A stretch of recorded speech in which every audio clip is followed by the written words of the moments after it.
ይችን የተጎዳይ ሴት በምችለው አቅም አጽናንቼ አይዞሽ ከጎንሽ ነኝ አለሁልሽ በምትፈልጊ ነገር ሁሉ እኔ አለሁኝ፣ ፈጣሪም ያግዝሻል፣ ፈጣሪ ካንቺ ጋር ነው፣ ላንቺ የተሻለ ነገር ታስቦልሽ ነው ብዬ አበረታትቼ የዛለት ከሷ ጋር ተለያዩ። ከዛ በኋላ ግን እንባዋ፣ ሐዘኗ፣ ሁሉ ነገሯ ከጭንቅላቴ ፈጽሞ ሊወጣ አልቻለም። እጅግ በጣም ልቤ ተነካ። አላቅም ለማንም እንደዚህ አዝኜ ስለዛ ሰው እንደዚህ አስቤ አላቅም። የእሷ ጉዳይ ውስጤን ድረስ ሰርስሮ ልቤን እስኪነካ ድረስ ደረሰ። በዚሁ መሃል እኔና ዲያስፖራዋም ያለን ግንኙነት ጥልቅ እየሆነ ነው። መዝናናታችን፣ አብረን መውጣት መግባታችን ከከተማ አልፎ ወደ ክፍለ ሀገር ተሸጋገረ። ክፍለ ሀገሮች ላይ ማየት የምትፈልጋቸው ቦታዎች ነበሩና አብረኝ እዛ ልትሄድ ትችላለህ ወይ ብላ በምትጠይቀኝ ሰዓት ሙሉ ፈቃደኝነቴን ገለጽኩላት። ያንንም ተከትላ ወደ 3 ነው ወደ 4 አገሮች ከአዲስ አበባ ውጪ ወተን ለመዝናናት ፕሮግራም አደረግን። ሀውለት በእነዚህ ጊዜያቶች ውስጥ እቺ ሴት በእኔ በጣም እየተሳበች ወደ እኔ ለመቅረብና ከኔ ጋር ለመሆንም በጣም እየሞከረች መሆኗ ተሰምቶኛል። እውነት ለመናገር እኔም ያልጠበቅኩት ፍላጎት እያደረብኝ መጥቷል።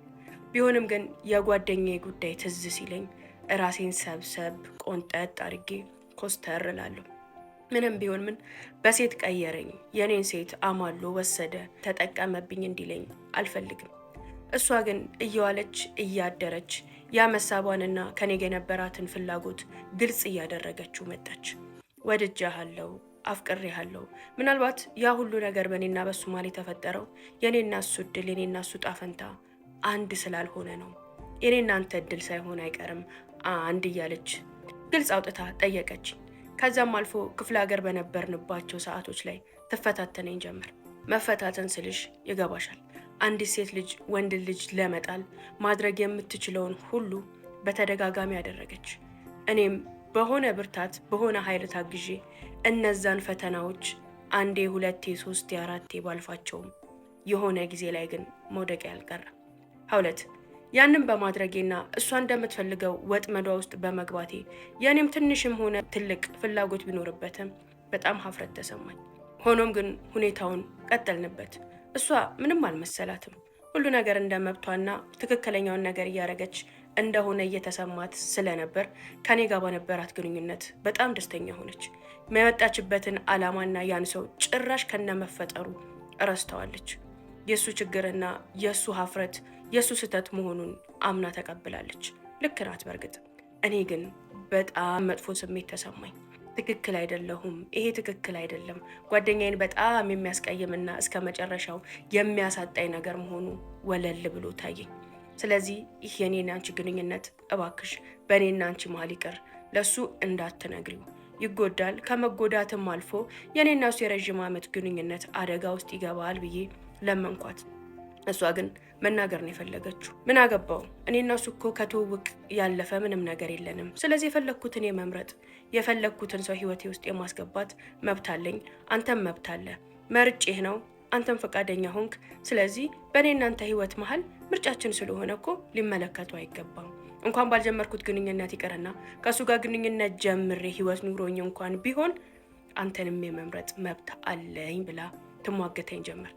ሀውለት የእሱ አካሄድና ሁኔታ ስላስፈራኝ ይህ ነገር ከውይይት አልፎ በእኔና እሷ መሀል ጭቅጭቅ እየፈጠረ መጣ።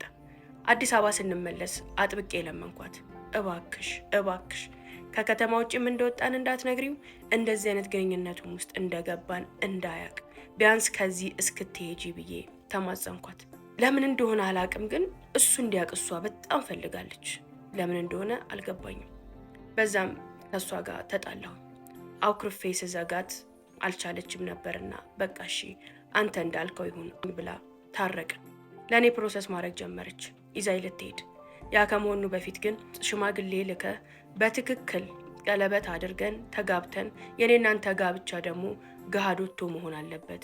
ያ ባልሆነበት ሁኔታ ማንም ሰው ላይ እምነት የለኝም፣ ወደዛ መውሰድ አልችልም አለች። እኔ ደግሞ ይሄ ጉዳይ በጣም አስፈራኝ። እዚህ ጋር ጓደኛዬ ያለ በዛ ሰዓት በፍጹም አላደርገውም አልኳት። ይህን ነገር ባደርግ እንኳን ከዚህ ሀገር ወጥቼ እዛ ከመጣው በኋላ ነው። አሁን እዚህ ባለሁበት ሁኔታ ይህን ነገር ማድረግ ይከብደኛል። እሱ ላይ ሸፍጥ ነው። በዚህም ሳንስማማ ቀረን። የምር በሚባል ደረጃ ተጣላን። መጨረሻ ልትሄድ አካባቢ አንድ ሀሳብ አቀረብኩላት። ይኸውልሽ እኔ አንቺ ገንዘብሽንም ከፍለሽ ምንም አይነት መስዋዕትነት ከፍለሽ እንድትወስጂኝ አልፈልግም። እውነት ለመናገር ከዚህ ሀገር መውጣት እፈልጋለሁ። ስለዚህ ሰው መውሰድ የምትችይ ከሆነ መጠየቅ የምትፈልጊውን ገንዘብ ጠይቂ፣ ገንዘቤን ከፍዬሽ በገንዘቤ ይዘሽኝ ሂጂ አልኳት። በዚህ ተስማማን። የሚገርምሽ በዛ ሰዓት በጣም ወረደችብኝ። ምን ያህል ገንዘብ ወዳድና ራስ ወዳድ እንደሆነች ተሰማኝ። ቢሆንም ግን ጓደኛዬን ላለማጣትና ላለማሳዘን የተሻለው ነገር ነበረ።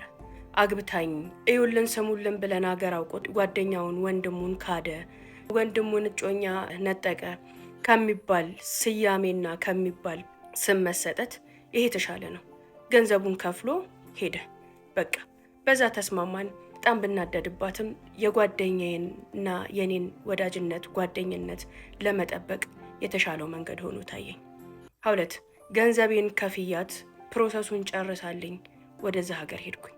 በዛ መሀል እኔና ጓደኛዬ ታርቀን ነበር። የነበረውን ነገር አስረዳሁት። ሰው መውሰድ ትችል ነበረ። ስለዚህ እኔም አንተም ከማንጠቀምበት እኔ ብሩን ከፍዬ ይዛይ ልትሄድ ነው ብዬ አማከርኩት። ባይመስለውም ተቀበለው። ነገር ግን የኔና የጓደኛዬ ግንኙነት ከዛ በኋላ በፍጹም እንደ ድሮ ሊሆን አልቻለም። እኔና እሷ መቀራረባችንን፣ መዋደዳችንን፣ መፈላለጋችንን አውቆታል። ቢያምነኝም ባያምነኝም ግን እኔ የከፈልኩበትን አሳይቼ የሄድኩበትን ፕሮሰስ ሁሉ እንዲያቅ አድርጌ እሷ በሄደች በሆነኛው ወር ላይ ተነስቼ ሄድኩኝ። እዛ ከሄድኩኝ በኋላ እሷን የመተውም ከእሷ ጋር ለመሆንም ሙሉ ምርጫ ነበረኝ። በገንዘቤ በብሬ ነው የሄድኩት። አግብታኝ ለእኔ መስዋዕትነት ከፍል አይደለም። ስለዚህ ከዚህ በኋላ ያለኝን ግንኙነት ከእሷ ጋር መቀጠልም አለመቀጠልም በእኔ መብት በእኔ ፍላጎት ላይ የተወሰነ መሆኑ በጣም ደስ አለኝ። ስሄድ ተቀበለችኝ፣ ተንከባከበችኝ፣ ሀገሩን አሳየችኝ፣ ስራም አመቻቸችልኝ። እዚህ በነበርኩኝ ሰዓት ይዤባት የነበረውን ቂምና ንዴት ሁሉ ትቼ ጀምረን የነበረውን ነገር ለማስቀጠል ቀናት አልፈጁብንም። እንደ ባልና ሚስት ተጠቃለን አንድ ቤት ውስጥ መኖር ጀመርን። ወዲያው ግን ወደ ሌጋል ግንኙነት እሷም ሆነን እኔ መሄድ ስለፈለግን እዛው ባለንበት ቀለል ያለ የቀለበት ፕሮግራም አድርገን ተጋባን። የእኔ ህይወት ከኢትዮጵያ ውጪ ከእሷ ጋር ተጋብቼ ተዋልጄ በጥሩ ሁኔታ ቀጠለ። ከጓደኛዬ ጋር የነበረ ነገር ግን ብደውልለትም ብጽፍለትም ከአንገት በላይ ነው። ለእኔ ጥሩ ስሜት እንደሌለው አውቃለሁ። ጠልቶኛል፣ ተናዶብኛል። ከእሷ ጋርም የጀመርኩትን የጋብቻ ህይወት አውቋል። በዛም እንደተጠቀምኩበት ያስባል። ምናልባት ቢያገኘኝና አንድ ላይ የመሆን አጋጣሚው ቢደርስ ሊበቀለኝ ሁላ እንደሚያስብ አስባለሁኝ። እንደዚህ አይነት ወሬዎችም ከአንዳንድ ጓደኞቼ ሰምቻለሁ። ይገባዋል። በእርግጥ እሱ በየትኛውን መንገድ ቢያስበው ልክ ነው። እሷን ያወቅኳት በሱ ስለሆነ እሱን ልታገባ መታ እኔን አግብታ ከኔ ወልዳ የኔን ህይወት የኔን ኑሮ አቃንታ በመገኘቷ ቅናትም እልህም ቁጭትም ቢይዘው አይፈረድበትም። ነገር ግን የሰራው ስራ ነው፣ የሰራው በደል ነው። ሁሉም ሰው ቆየም ዘገየም የእጁን ያገኛል። ሀውለት ያቺ የተዋት ጮኛውን ከሄድኩም በኋላ ከጭንቅላቴ ላውጣት ልረሳት በፍጹም አልቻልኩም። ሁሌም እደውልላት፣ ሁሌም ማወራት አለሁኝ። የተፈጠረውንም ነገር ሰምታ የሚገርምሽ በጣም ነበር ደስ ያላት። እንኳንም የእጁን አገኘ፣ እንኳንም ላንተ ሆነልህ፣ እሷ እንደውም ላንተ ነበር የምትገባው ምናምን ብላ ደስተኛ ሆነች። በጣም ጥሩ ወዳጆችና ጓደኞች ሆነን ከሚስቴም ጋር ከኔም ጋር እንደዋወላለን፣ እንጻጻፋለን። ይህ ጉዳይ ከተፈጠረ ከአመት ከ6 ወር አካባቢ በኋላ ይመስለኛል አንድ ሰው እንዳገባች ሰማሁኝ። ህይወታቸውም የተቃና ሆኖ እርጉዝ እንደሆነች አወቅኩኝ። በዛም በጣም ደስ አለኝ። ዛሬ እሷ አግብታ ወልዳ ስትኖር እኔም ውጭ ሀገር ላይ አግብቼ ወልጄ እኖራለሁ። ጓደኛዬ ግን እስካሁን አላገባም። ከዚህ በኋላ ያለውን ነገር ግን አላቅም። ከኔ ጋም ሆድና ጀርባ ሆነናል። ማንኛውም ነገር ላይ ህይወታችንን ስንመርጥ፣ መንገዳችንን ስንመርጥ ቀጥተኛና መልካም ሆነን የሌሎችን ስሜት፣ የሌሎችን ምቾት፣ የሌሎችን ልብ ሳንሰብር በቀጥተኛ መንገድ ብናረገው መልካም ነው። ብልጣብልጥ መሆን፣ ራስ ወዳድ መሆን፣ ከኔ በላይ ንፋስ የሚለው አመለካከት አንዳንዴ ዞሮ ራሳችንን ይጎዳናል። ለኛ ያለው ፈጣሪ ለዛም ሰው አለና። እኔ ግን ሁሌ ጥፋተኝነት ይሰማኛል ጓደኛዬን በማጣቴ ይለናል። የታሪክ በዚህ ያልቋል። በሌላ ታሪክ እንገናኛለን። ባይ